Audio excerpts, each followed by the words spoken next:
The Capitol's hallowed halls fell into an electric silence as John Cornyn, the silver-haired Texas senator, the unflappable enforcer known for steamrolling Democrats on everything from gun rights to border walls, leaned into his microphone with that trademark smirk. What happened in the next 30 seconds would become one of the most viral political moments of the year, a takedown so savage, so surgical, it didn't just echo through the chambers of power. It ripped through the internet like a Texas twister, leaving conservative empires in ruins and propelling one congresswoman straight toward the Senate spotlight. But before we dive into this explosive confrontation that could decide the fate of Texas politics, hit that subscribe button, smash the like, and turn on notifications, because if Jasmine Crockett's about to storm the Senate, you won't want to miss a single thunderclap. Ladies and gentlemen, welcome back to the channel, where we don't just report the news, we relive the moments that rewrite history. I'm your host, diving deep into the drama that keeps democracy on life support. Today, we're talking about the question burning up every political chat from Austin to D.C. Will Jasmine Crockett run for Senate? With the candidate filing period cracking open like a long-awaited storm door on November 8th, three massive questions are looming larger than a Lone Star Longhorn. Question 1. Will she actually jump in? Question 2. How's this filing frenzy gonna shake up the race? And question 3. What does her move mean for the whole Democratic circus in Texas? But to understand why Crockett's name is suddenly the hottest ticket in town, we gotta rewind to that fateful hearing, the one where she didn't just clap back. She dismantled a giant. This wasn't just a hearing. This was the moment when two worlds collided. The old guard of GOP invincibility versus the rising fire of unfiltered truth. Let's set the stage, because you need to feel the weight of this. John Cornyn. Oh, where do we even start with this guy? The man's a walking monument to conservative dominance. Harvard law grad, class of '75. Clerk for a federal judge, prosecutor in the Reagan era, back when supply-side economics was the gospel, and Democrats were still figuring out fax machines. He's been in the Senate since 2002, longer than some of you have been alive, chairing the Judiciary Committee like it's his personal fiefdom, blocking nominees left and right, whispering in McConnell's ear on every Supreme Court pick. Best-selling books? Check. Exceptional. Why the World Needs a Powerful America. A Fox News fever dream that flew off shelves. They call him the quiet workhorse, but don't let that fool you. On the airwaves, he's the enforcer, dominating Sunday shows, mocking woke warriors and affirmative action hires who dare challenge the Constitution he claims to own. Ted Cruz might grab the headlines with his filibusters, but Cornyn? He's the one pulling the strings, untouchable, unbreakable. The guy who turned Texas redder than a chili cook-off. Polls show him cruising to renomination in 2026, even with Ken Paxton nipping at his heels like a junkyard dog. Invincible? You bet. Or so he thought. Enter Jasmine Crockett. Not some polished Beltway insider. No, this is a courtroom gladiator forged in the trenches. Public defender for over a decade in Dallas, fighting for the forgotten kids in foster care, black men railroaded by bad cops, families crushed under the weight of a system that chews up the poor and spits out statistics. She stormed into Congress in 2022 on a wave of righteous fury, flipping Texas's 30th District blue in a redistricting bloodbath. Harvard Law too?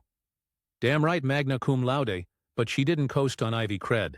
She battled in the trenches, won acquittals that made prosecutors sweat. And prep? Crockett doesn't wing it. For this hearing, a joint House-Senate grill session on voting rights, sparked by Texas's latest gerrymander mess, she'd been holed up for weeks. One aide, a whip-smart kid with an iPad loaded like a howitzer. No army of researchers, no super PAC war room. Just her, a stack of precedents thicker than the Rio Grande phone book, and eyes that could laser through steel. Underdog? Hell yes. But underdogs with receipts? They're the ones who bite hardest. This wasn't just a hearing. This was war, disguised as civility. Picture it. The room's a pressure cooker. Marble walls echoing every cough, C-SPAN cameras humming like vultures. Democrats on one side, fuming over Texas's new maps that sliced black and Latino districts like Thanksgiving turkey. Republicans, led by Cornyn, defending it as fair play. Softballs fly, first routine stuff.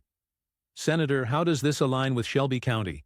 Some mild-mannered GOP staffer lobs. Cornyn leans in, all folksy drawl. Well, folks, the Voting Rights Act's been gutted fair and square by the court. States' rights, you know. Texas is just exercising 'em. Smirks all around from his side. Crockett? She's doodling on her legal pad, but those eyes locked on him like a hawk on a field mouse. She's laying the trap, slow and sweet. Lets him ramble about election integrity, nodding like she's buying every word. The room relaxes. Big mistake, then the pivot. Crockett's turn. Microphone hot, she doesn't raise her voice, not yet. Senator Cornyn, let's talk about integrity. You wrote in your 2019 op-ed, July 14th, to be precise, in the Wall Street Journal, that Democrats were rigging the game with mail-in ballots. Called it a coup against the Constitution. Bold words from a man who clerked under Judge G in the Fifth Circuit. But here's the rub. You cited Marbury versus Madison to back it. Marbury, the case that established judicial review. Not exactly on point for voting fraud, is it? The room shifts. Cornyn chuckles, that patronizing pat on the back. Representative, with respect, Marbury's foundational. It's about power not vested. Crockett cuts him off, not rude, but precise like a scalpel. Vested where, Senator? Let's read it together. Section 13. It is emphatically the province and duty of the Judicial Department to say what the law is. Not your province to rewrite the 14th Amendment on a whim. You know the one you swore to uphold? Equal protection. Due process.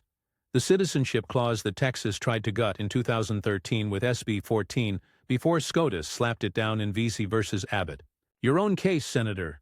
You argued for the state. Lost 5-4. Whispers ripple.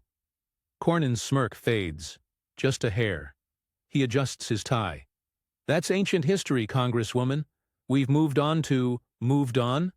Crockett's voice rises now, a crescendo building like thunder over the plains. To Chevron deference? Oh, wait, you celebrated its overturn in Loper Bright last year. Said it freed judges from liberal overreach. But here's the irony. Without Chevron, your precious state maps. They're naked. No agency buffer. Just raw prejudice, exposed under strict scrutiny. And Strickland versus Washington? You quoted it in your 2022 floor speech March 3rd, claiming Democrats' voting laws fail prejudice prongs. Strickland's ineffective counsel, Senator, Sixth Amendment, not voting rights. Did your researchers take a coffee break? Laughter nervous, from the back. Cornyn's face. Stone. But his eyes? Darting to his notes. The trap snaps shut. This wasn't just a hearing. This was the unraveling. Crockett leans forward, iPad glowing like Excalibur. And incorporation? You love yelling originalism on Fox, but forgot the 14th hooks the 15th Amendment to the states via Gitlow Veer, New York, 1925. Your law school profs must have skipped that day. Or was it the Reagan briefing? The chamber gasps audible now. Cornyn stammers, that's a mischaracterization. The point is, Crockett waves it off, gentle but lethal. No point needed, Senator. You've made yours. I have no further questions. His qualifications have been sufficiently clarified. Mic drop. Not literal, but damn if it didn't feel like one. The gavel bangs. Silence. Then, chaos. Before we unpack how this 90-second evisceration broke the internet and lit the fuse on Crockett's Senate dreams, hit that subscribe button because stories like this, they're why we do this channel. Stay locked in. Cut to the fallout, because oh boy, it was biblical. That clip? It didn't leak. It erupted. By dinner time, Crockett clarifies, was trending worldwide 12 million views on X alone in 24 hours. TikTok? Remixes with trap beats and slow-mo reactions, racking up 50 mil. YouTube? Our own upload hit 10 mil before the algorithm even blinked. Politico splashed it. Crockett's masterclass. Cornyn schooled on his own turf. Headline: The Quiet Enforcer Goes Quiet. CNN looped it for 3 days straight. Jake Tapper, calling it the most quotable smackdown since Wellstone. Even legal Twitter, those blue-check barbarians lost their minds. SCOTUS blog. Crockett just incorporation doctrined a senator into oblivion. Bar exam material. Prof. Levy Law. Marbury for voting fraud? Cornyn's clerks owe her a fruit basket. Fox? They tried the spin cycle on overdrive. Sean Hannity. Liberal ambush. Crockett's a showboat, not a scholar. But the defenses? Crumbling like dry cornbread. Cornyn's team issued a statement, miscontextualized quotes, but it read like a hostage note. Ratings? His Sunday slot on Fox dipped 18% overnight. That upcoming book tour for Texas Tough? Canceled dates in Dallas, Austin. Whispers in GOP circles. He's damaged goods. By week's end, Paxton's camp was gloating. Polls shifting Cornyn's lead in the primary, shrinking to 8 points. The enforcer? Exposed? Untouchable no more. But Crockett? She ascended. Invites poured in. MSNBC primetime. Pod saves from Pod Save America. Book deal? 6 figures from Penguin. Clarified. Truth in the age of spin. Law schools. Offers to chair con law departments at UT Austin, SMU.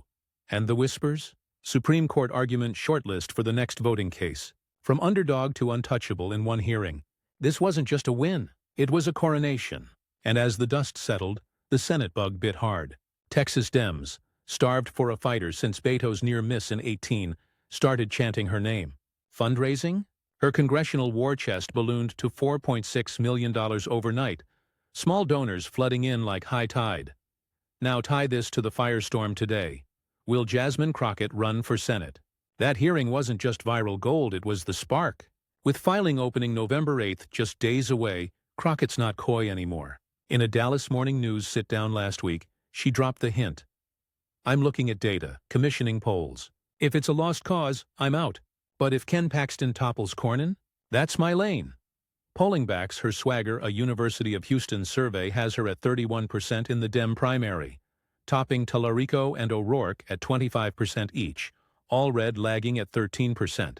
Head-to-head, she'd smoke the field. Question 1 answered? She's inching closer than ever. That takedown proved she's not just talk, she's the blade. Before we hit question 2, and how this filing period could turn the Texas primary into a gladiator pit, pause right here. If you're feeling that electric buzz, drop a like, subscribe for more deep dives into political Armageddon. Your support keeps these stories alive. Question 2. How will the candidate filing period impact the race? Buckle up, because from November 8 to December 8, it's open season. Campaigns have been shadowboxing for months, all red with his NFL polish and Beto-era Rolodex. Tallarico with that millennial fire from the State House. But Crockett entering. It's napalm. The Secretary of State and party bosses won't certify till after, but expect a stampede. Paxton's divorce drama and impeachment scars make him the GOP wildcard. Dems are salivating, betting he'll be the beatable one. Cornyn's still the favorite, but post-takedown? His war chest feels lighter. Filing locks in the field, forces ad buys, endorsements. If Crockett files day 1, all Red's Dallas base fractures. Her 30th district overlaps his old turf. Tallarico? He pivots to youth vote, but Crockett's viral star power? Unmatched. O'Rourke lurks, but his 22 flop lingers like bad barbecue. This month's a pressure cooker. By December 8th, the primary's set, and Texas Dems finally have a shot at breaking the 94 curse. No statewide win since Ann Richards. Crockett? She could be the Richards 2.0. This wasn't just a filing window. This was the gateway to glory or glorious chaos. Imagine the scenes. RVs rolling into Austin. Petitions stacked like cordwood. Crockett, flanked by that lone aide, signing her name with the flourish of a woman who's already tasted blood.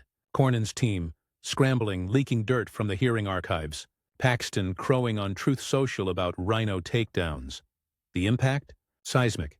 Dem turnout spikes. GOP infighting boils. And if she jumps? The national cash flows. Schumer's Senate PAC, eyeing Texas like a prize steer. But viability's her North Star. Not running for a lost cause, she told Politico. Data says otherwise. Polls show her pulling infrequent voters, young, disaffected, the ones who skipped 22. Structural GOP edge? Sure. But in a Paxton general? Margins razor thin. Filing period doesn't just impact the race, it ignites it. Now, question 3. What are the broader implications for the Democratic primary? Oh, this is where it gets deliciously messy. Enter Crockett, and it's not a primary, it's a coronation brawl. All Reds the establishment pick smooth, moderate, that Super Bowl ring gleaming under lights. But Crockett, she's the disruptor, the one who turned a hearing into a TED Talk on steroids. Her entry splits the progressive lane. Tallarico's Austin activists rally to her, but O'Rourke's El Paso machine grumbles. Fundraising? She laps them. That 4.6 mil is napalm for ads blasting Cornyn's misclarifications. Broader? It energizes the base. Texas Dems, demoralized post-Abbott's empire, get a fighter who memes better than she legislates. National ripple. DNC pours in, flipping the map bluer. Senate control? On the line, Texas is the pickup that could tip the scales in 26 midterms. But shadows lurk. Republicans weaponize her. Dallas radical ads, splicing that hearing with Trump rally boos. Trump world hates her, called her affirmative action Crockett after her Levin dust-up last cycle. Unpopular with MAGA? Understatement. Yet that's her edge. In a polarized state, she rallies the resistance. Implications? A unified Dem field fractures but rises fiercer. If she sits out, all red coasts. If she jumps? Primary blood but a nominee who can fill stadiums. And post-hearing? Her star's supernova. Book deals, keynotes, maybe even a SCOTUS whisper. The primary isn't just broader, it's reborn. Before we wrap this epic with the legacy that could redefine Texas forever, one more time. Subscribe now. These breakdowns? They're for the fighters in the comments, the ones debating at family dinners. Join the squad. In the battle between performance and practice, bluster and brilliance, echo chambers and evidence, the truth would always win. That hearing wasn't the end of Cornyn. It was the beginning of Crockett's legend. From public defender to potential senator, she reminded us power isn't inherited. It's seized one clarified qualification at a time. As filing looms, Texas holds its breath. Will she run? The polls say yes. The moment says now. And if she does, get ready for the storm. If you made it through this entire story, the hooks, the history, the howls, give it a thunderous like and subscribe for more. Comment below. Did Crockett's takedown end Cornyn's aura, or was this the justice Texas craves?